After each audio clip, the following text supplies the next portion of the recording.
Génesis 1.28, la frecuencia de la familia hispana.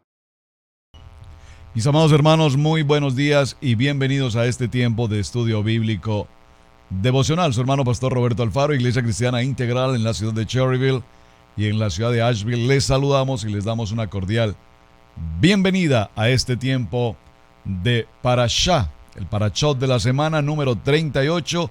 Nos encontramos frente a una historia, como todas estas historias del libro de Números, apasionante. Muchísimas gracias por la semana anterior con la Parashá de Shelelá, maravillosa enseñanza. Por supuesto, recuerden que nos hemos quedado a la mitad del camino porque hasta que lleguemos al siguiente ciclo, en el siguiente año, continuaremos profundizando en temas que nos quedaron por tratar. Sin embargo, nuestro Parashá da comienzo hoy en el libro de Bamidbar, libro de Números, en el capítulo 16.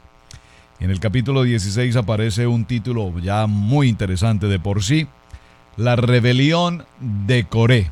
Por lo tanto, vamos a identificar al entorno de esta historia algunos aspectos importantes.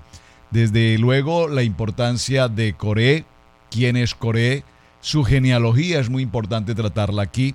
¿Qué relación tiene Coré, por supuesto, con Aarón, por supuesto, con Moisés? ¿Cuáles son sus exigencias? ¿Por qué el capítulo 16 nos habla puntualmente de una rebelión? ¿Qué trae consigo esta palabra? Son palabras que usualmente cuando las leemos en nuestras Biblias, las leemos con mucha rapidez, con rapidez, sin escudriñar, y por lo tanto nuestra tarea esta semana es establecer por qué este título, un título además preocupante, rebelión. ¿En qué momento el pueblo de Israel habla de rebelión? Pues bien, en esta historia es interesante que recordemos algo. Hemos visto ya a lo largo de nuestros parashá anteriores, desde Génesis, Bereshit, Shemot, el libro de Vayikrat, y ahora en el libro de Bamidbar, recordando toda esta historia de la salida del pueblo de Israel, de su condición de esclavitud, de su condición de casa de servidumbre, allí en Egipto frente al faraón. Recordando en este proceso, vemos cómo aparece Moisés en la historia y Dios le determina una misión. ¿Cuál? Sacar a ese pueblo de la esclavitud después de 400 años y ahora traerlo al desierto, y en este desierto pasar absolutamente muchas pruebas, adversidades, pero lo importante ahora aquí en el desierto es que evidentemente la mano del Todopoderoso está presente en todo momento. Los guarda durante el día con la columna, con la nube, con la columna de fuego durante la noche. Les provee alimento, el maná 100% nutritivo. Les entrega además el sacerdocio, los levitas, el tabernáculo, la presencia, el Shekinah del Padre Eterno. Y en todo este proceso que hemos venido desarrollando, recordamos la historia de un pueblo, si puede usar la expresión que el título nos da, rebelde. Un pueblo, dice la palabra puntualmente, duro de cerviz, un pueblo duro de cerviz. De tal manera que vimos cómo en primera instancia el primer gran problema pecaminoso del pueblo es sin lugar a dudas la desobediencia. ¡Wow! ¡Qué tremendo problema! Desobediencia. Desobediencia y su intención, la intención de sus corazones de preparar un becerro de oro. Ya lo vimos. Posteriormente a esto, justo cuando el Padre Eterno había determinado erradicar completamente de la faz de la tierra a este pueblo rebelde, entonces viene una acción de parte de Moisés como líder, y en la intervención de Moisés se establece esa oportunidad maravillosa de la misericordia del Padre Eterno hacia este pueblo. Seguidamente vimos la siguiente escena también importante en la cual Miriam, hermana de Moisés y hermana de Aarón, y el mismo Aarón, sumo sacerdote, confabulan de una manera muy delicada contra Moisés, su hermano menor, tratando de decir que ellos también hablan con Dios directamente. Y es allí justamente donde Dios toma una acción que ya la mencionamos la semana anterior, y vimos cómo Dios determina hacer juicio sobre la vida de Miriam con lepra, y además con Aarón, que va a tener un trato diferente en los siguientes parashá, lo vamos a ver. Pero allí lo importante es que siempre Dios favorece y establece y determina esa unidad justo con Moisés. Por eso de todas las escrituras, sin lugar a dudas, Moisés ocupa ese nivel tan elevado, tan importante como ningún otro en todo el texto bíblico. Obviamente, estoy hablando desde el punto de vista humano, de los hombres. Moisés ocupa ese nivel más elevado. ¿Por qué he mencionado toda esta historia? Porque si tú recuerdas, o ustedes recuerdan, mis hermanos, en el parachá que estamos cerrando, en el parachá 37, Shalach Lecha, vimos cómo justamente cerramos en el capítulo 15, y cuando cerramos en el capítulo 15, el punto de cierre que dimos la semana anterior fue precisamente Números 15, capítulo 15, verso 37. Y hablamos allí de las franjas en los vestidos.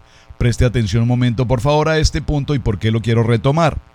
Habla a los hijos de Israel y diles que se hagan franjas en los bordes de sus vestidos por sus generaciones.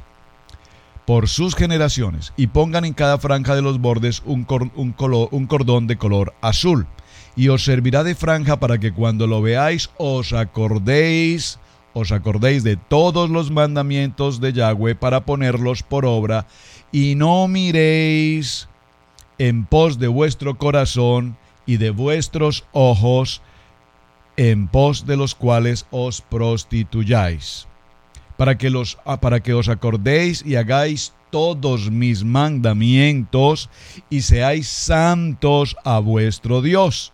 Verso 41, yo Jehová, yo Yahweh vuestro Dios, que os saqué de la tierra de Egipto para ser vuestro Dios, yo Yahweh vuestro Dios. Es decir, aquí nos está hablando de la importancia de ser santos, kadoshim, de una vida kadosh. ¿Y por qué mencioné esto? Porque inmediatamente hoy en nuestro parachá Korash Coré entramos precisamente a hablar de algo totalmente contrario a lo que estamos cerrando en el capítulo 15. Si hablamos de santidad, que fue el cierre de la parachá anterior, y entramos hoy a Korash Coré en el capítulo 16, veamos entonces qué nos dice el verso número 1. Dice: Coré hizo de Izar, hijo de Coat, hijo de Leví, y de Datán y Abirán, hijos de Eliab, y On, hijo de Pelet, de los hijos de Rubén, tomaron gente y se levantaron contra Moisés con 250 varones de los hijos de Israel, príncipes de la congregación, del consejo, varones de renombre. Por favor, en la medida que desarrollemos esta lectura, recuerden que hoy es tan solo nuestra introducción al tema. Necesitamos ir subrayando palabras que no podemos pasar por alto porque no están puestas allí simplemente por ocupar un lugar. Tienen una profunda enseñanza para nuestras vidas. Y se juntaron, verso 3, capítulo 16, y se juntaron contra Moisés y Aarón y les dijeron: basta ya de vosotros, porque de toda la congregación todos ellos son santos, y en medio de ellos está Yahweh. ¿Y por qué pues os levantáis vosotros sobre la congregación de Yahweh? Cuando oyó esto, Moisés se postró con su rostro a tierra y habló a Coré y a todo el séquito diciendo: mañana mostrará Yahweh quién es suyo y quién es santo, y hará que se acerquen a él. Al que él escogiere, él lo acercará así. Haced esto: tomaos incensarios, Coré y todo su séquito, y poned fuego en ellos, y poned en ellos incienso delante de Yahweh mañana. Y el varón a quien Yahweh escogiere, aquel será Kadosh, Kadoshim, santo. Esto os baste, hijos de Leví. Por favor, subraye, hijos de Leví. Muy importante en toda la historia que vamos a desarrollar esta semana, entender que aquí estamos hablando precisamente de los hijos de Leví. Es decir, ¿quiénes? Los levitas, solo para mencionarlo. Y vean lo importante de esta información. Recordemos que mientras estuvimos en el tiempo de el faraón en el tiempo de Egipto, recordemos que todo el pueblo de Israel estuvo en una condición de casa de servidumbre, a excepción de ¿quién? ¿Qué tal si este punto lo dejamos como tarea? Me parece un muy buen punto para la tarea. Ya lo vimos en el estudio de Shemot, así es que por favor, confírmelo nuevamente. Vaya a sus estudios, a sus anotaciones y por favor conteste por escrito, envíeme el mensaje. ¿Cuál fue la única tribu de las 12 tribus de Israel en Egipto que no estuvo en esclavitud? Aunque ya les di la respuesta, pero por favor escudriñenlo nuevamente.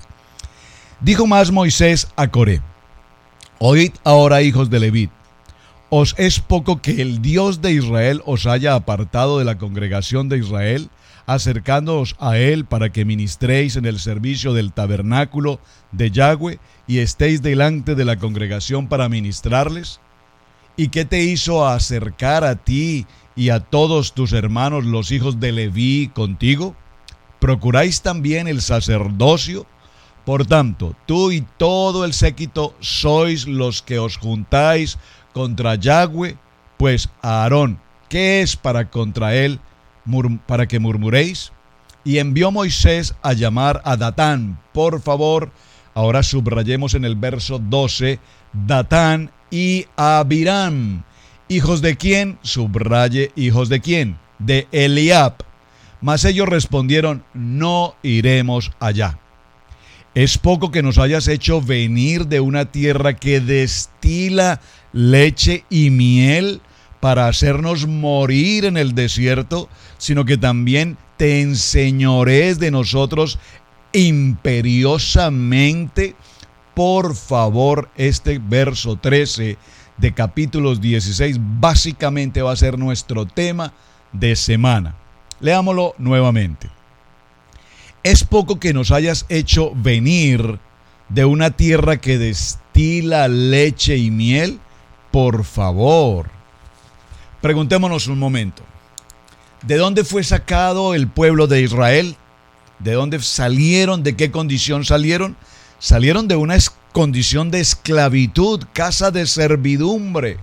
Ya no eran los tiempos de Jacob, ya no eran los tiempos de José, en el que cuando ellos vinieron hacia Egipto y se dio la situación del reencuentro entre padre e hijo, es decir, entre Jacob y José, que ahora es prácticamente el rey de Egipto. Digo prácticamente porque aunque era el segundo a mando, evidentemente quien tomaba el control y quien tenía el control en Egipto sin lugar a dudas era José.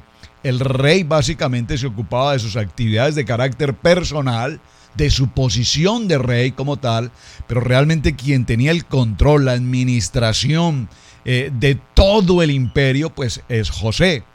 Cuando se sucede esto, obviamente los hermanos de José, al venir el tiempo de ese reencuentro, el tiempo del perdón, de la unidad familiar, vimos eso ya en nuestro estudio anterior, pues obviamente José los instala, los ubica en un lugar muy importante de la zona, un lugar donde ellos podían pastorear, un lugar donde tenían agua, donde tenían una buena ubicación y donde podían crecer como familias muy saludablemente, Kadosh precisamente.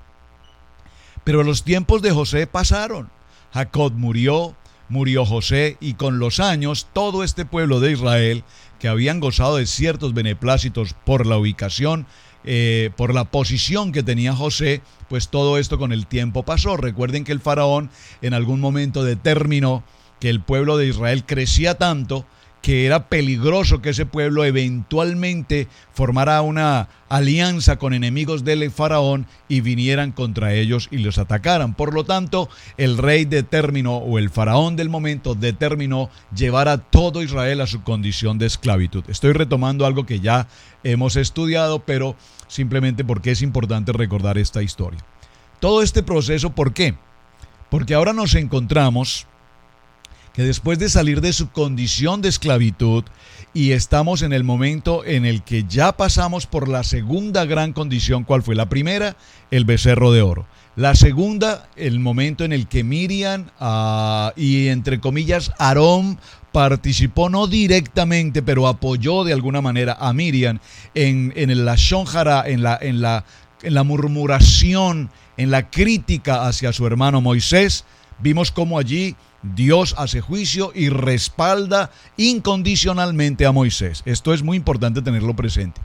Pero acto seguido, después de que viene la importancia de los tzitzit, y lo mencioné, porque cuando el Señor determina en Números 15:37, los tzitzit es para que el pueblo recuerde que a través de esos tzitzit haya, cada vez que los veamos, recordemos los mandamientos, es decir, para que el pueblo entre en una condición de santidad. Sin embargo, ahora Coré y un grupo de hombres que ya los estamos mencionando, deciden enfrentar a su líder. ¿A quién? A Moisés. Hermanos, si muchos de ustedes han creído pues que la vida de Moisés fue una vida tranquila, fue una vida muy descansada, muy reposada, al momento de tener esa comunión personal, dice la palabra, cara a cara con Hashem, pues mis hermanos, déjenme decirles que realmente esto no ha sido así. Sin lugar a dudas, los textos que estamos leyendo nos muestran a un Moisés pasado no solamente por las pruebas, después de salir de su condición de vivir en el palacio de Faraón, reconocer su identidad como hebreo, pasar 40 años en el desierto, allí se casa, trae hijos, se aparece la zarza ardiente, el Señor le entrega esa misión, vienen las 10 plagas, toda esta historia que la leemos en un capítulo tan rápido, pero realmente toda esta historia, todo este desenlace, sin lugar a dudas muestra una vida de Moisés muy agitada, muy agitada, muy agitada. Ahora, en el texto en el cual nos encontramos ahora, vemos que justamente se levantan un grupo de hombres y no solamente dicen que vienen de una tierra donde fluye leche y miel. Por favor, segundo punto de la tarea para esta semana. Gracias por quienes se toman el tiempo de contestar la tarea. Recuerden que el propósito de la tarea es simplemente que ustedes avancen, escudriñen y no se queden tan solo con unos cuantos minutos, porque hay mucho más que podemos escudriñar en la palabra.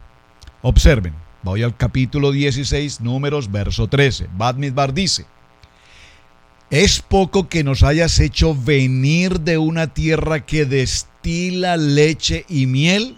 Pregunta de la tarea. Pregunta número 2. Perdóneme. ¿Por qué razón estos hombres manifiestan venir de una tierra donde fluye leche y miel? Porque la tierra donde fluye leche y miel, según lo que hemos estudiado hasta hoy en los diferentes libros de Torá, nos damos cuenta que fue la promesa que Dios hizo ¿a quién? A Abraham en Lech Lejá, cuando le dijo: vete de tu tierra y yo te llevaré y te entregaré. Atención, que aquí hay algo muy importante: te entregaré una tierra en la que fluye leche y miel. Pero esa tierra no es Egipto. Muy importante, esa tierra es Israel, la tierra de Canaán. Están a unos pocos metros, a unas pocas horas de entrar a tomar posesión de la tierra de Israel, y sin embargo envían los espías contradiciendo la promesa que Dios ya les había entregado. Verifican si evidentemente la tierra es la que fluye leche y miel, y la primera respuesta, recuerden el número 15, el parachá que traíamos la semana anterior, lo primero que ellos concluyen cuando regresan de la misión, dice el texto en el capítulo 13, dice: ciertamente esta tierra es como el Dios eterno lo había dicho, una tierra fértil en la que fluye leche y miel. Es decir, ¿cuántos de nosotros necesitamos corroborar que una palabra o una promesa que Dios nos ha dado, necesitamos establecer si esa promesa que Dios ha dado es verídica o no?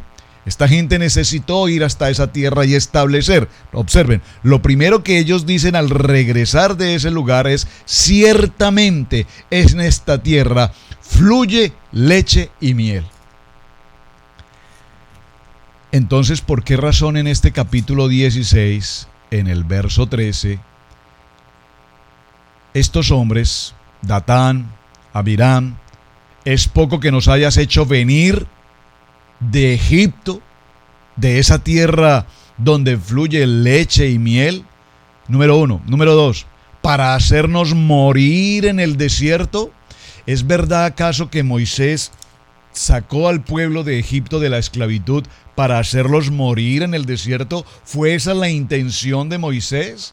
¿Fue esa la intención del Padre Eterno enviando a Moisés a rescatarlos de la esclavitud? Por supuesto que no.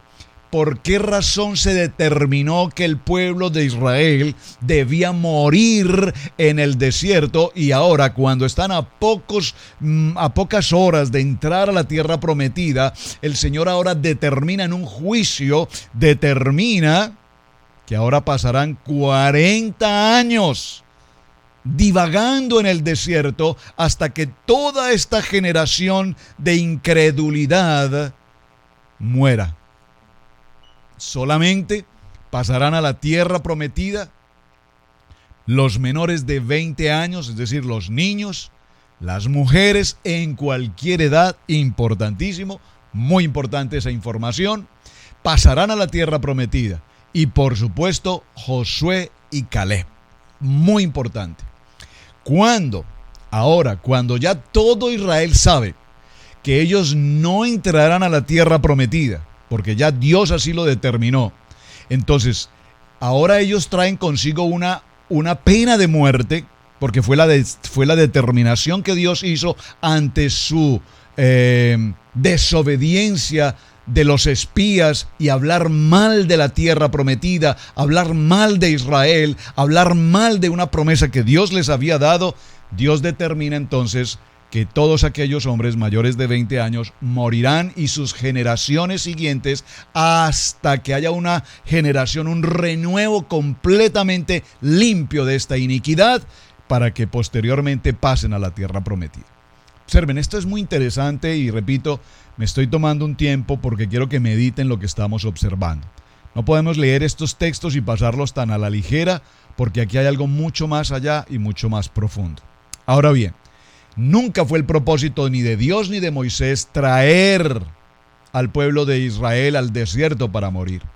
Pero su comportamiento, su actitud, su desobediencia, su rebeldía, y si puedo utilizar un término, su intelecto, su pensamiento, su intención propia, su ego, su orgullo, los llevaron a ser víctimas de un juicio en el que el Padre Eterno determinó que debían morir.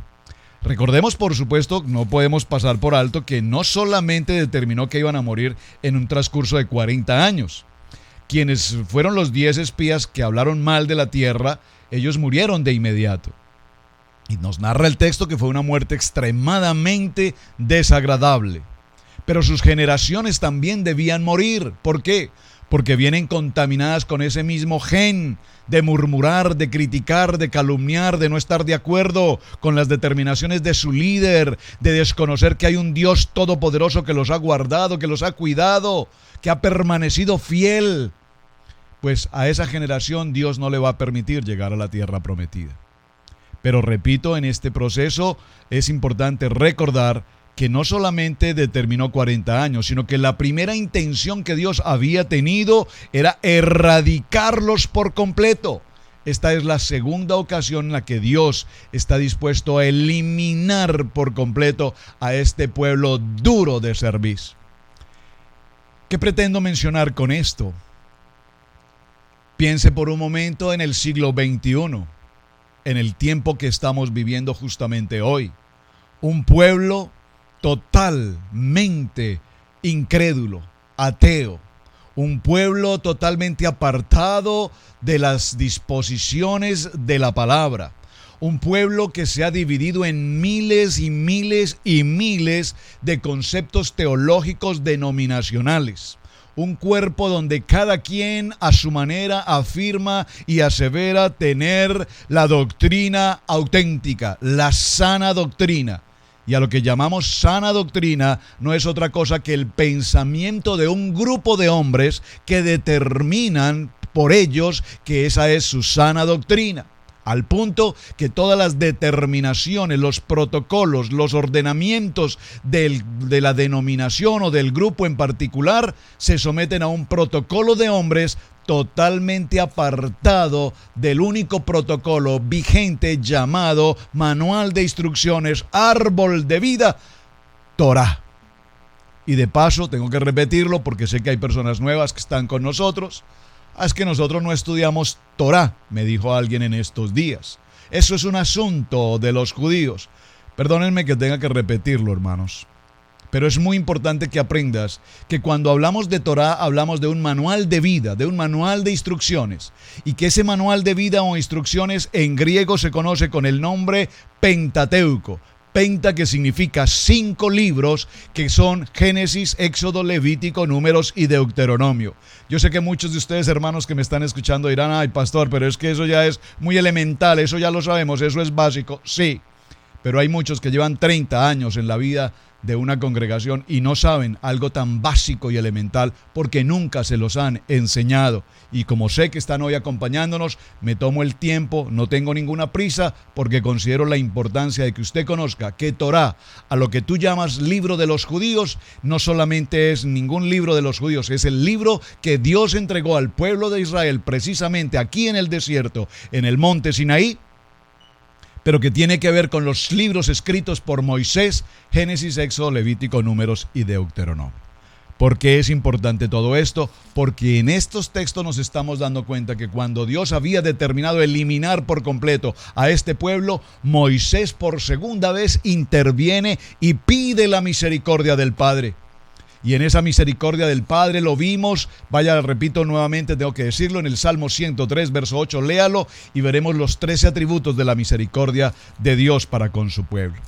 Entonces, vemos que ahora estos hombres enfrentan a su líder o a sus líderes, no solamente a Moisés, al gran profeta, sino que enfrentan, por supuesto, ¿a quién? Enfrentan, por supuesto, a Aarón, el sumo sacerdote. Es decir, que aquí no hay ya reverencia, no hay honra, no hay el respeto para quienes lideran, sino que todo lo contrario. Por eso el capítulo 16 nos habla precisamente de una rebelión, porque cuando el pueblo no se somete a sus líderes, cuando el pueblo no se somete a sus direcciones, cuando el pueblo no se somete a todos los misbat, a los ordenamientos, no de Moisés, no de Aarón. Preste mucha atención. Aquí no estamos hablando de las órdenes y de los mandatos del sumo sacerdote, ni del hombre líder, el profeta Moisés. No, estamos hablando de las ordenanzas directas del cielo, las ordenanzas del Padre Eterno. Es decir, si lo puedo concluir de una manera más práctica, estos hombres, aquí en lo que aparece como la rebelión de Coré, no se están rebelando, Datán, Abiram, Eliab, hijos de Eliab, no se están rebelando contra el sumo sacerdote y Moisés, se están rebelando directamente contra el Padre, contra Hashem. Y esto es, tal vez, mencionamos 2 momentos graves del pueblo de Israel, críticos. Número 1, el becerro de oro. Número 2, acabamos de verlo en este parachá, el enviar a los espías y hablar mal de la tierra prometida es el segundo más grave de las consecuencias del pueblo de Israel. Pero cuando entramos al capítulo 16 nos encontramos con algo aún peor, mucho más grave que las 2 anteriores. ¿Cuál es? Entraron en absoluta rebeldía y observen que aquí la palabra desobediencia queda pequeña, porque una cosa es desobedecer, es decir, dejar de hacer, pero otra cosa es ir en contra de lo establecido, es decir, ahora están en una posición de rebeldía. Es mucho más grave la rebeldía que la desobediencia. Vemos entonces que lo que hacen es acusar ahora a Moisés y al mismo Aarón, porque el celo, por favor diga conmigo, el celo, la envidia, el orgullo, el ego de estos hombres empieza a atacar directamente al liderazgo de Moisés, al liderazgo del sumo sacerdote, y les dice: ¿no es que acaso todos somos un solo pueblo? ¿No es que acaso todos somos hijos del mismo Dios? ¿De cuándo acá ustedes son más santos que nosotros? Si todos aquí presentes en medio de este desierto, todos somos igual de santos. ¿O es que ustedes por qué se autonombraron en santidad y en posición de tomar determinaciones por el pueblo? No olvidemos que Moisés y Aarón, no porque eran hermanos, no porque fuesen hermanos, ellos estaban ocupando los lugares que ocupaban porque el Padre Eterno así lo había determinado. Ese punto no lo habían tocado nunca, apenas ahora. ¿Por qué? Porque ahora recordemos que el pueblo de Israel sabe que no van a entrar definitivamente a la tierra prometida. En el mensaje anterior que dijeron, nombremos un capitán, regresemos a Egipto. A ese lugar, preferimos morir en el desierto o regresar a Egipto, pero no continuar bajo esta situación. Ahora ellos en el tercer punto del capítulo 13 vemos, para hacernos morir en el desierto, sino que también se enseñorean de nosotros imperiosamente. Es decir, que aquí ellos ahora mencionan que Moisés y Aarón tienen un imperio como control, como dicen el imperio yanqui hoy en el siglo XXI. Es decir, que aquí estamos viendo un poco una escena, si me permiten usar la expresión, una escena comunista, rebelándose contra el imperio. Bien, mis amados hermanos, esta ha sido la introducción, el tema de la semana, Parashá Korash Koré, capítulo 16 de Números. Quiero aprovechar para enviar un saludo muy especial a mi hermana Noemí Velázquez. Hermana Noemí, muchísimas gracias. Gracias por el trabajo que viene desarrollando a través de Estudio Bíblico Devocional. Gracias por compartirme su testimonio. Gracias por compartir la enseñanza allá en México a través de todo lo que se está haciendo a través de su congregación y nuestra congregación, porque usted es parte de nuestra congregación en ese lugar precioso con todos aquellos niños, en el trabajo misionero que se está desarrollando allí. Así es que, hermana, quiero honrarla enviándole este saludo. Y gracias, hermana, por compartir el tiempo de estudio bíblico devocional. Su hermano, Pastor Roberto Alfaro, les saluda. Mis amados hermanos, hasta el día de mañana. Salón para todos. Bendiciones. Recuerden la tarea y no olviden compartir este mensaje. Bendiciones.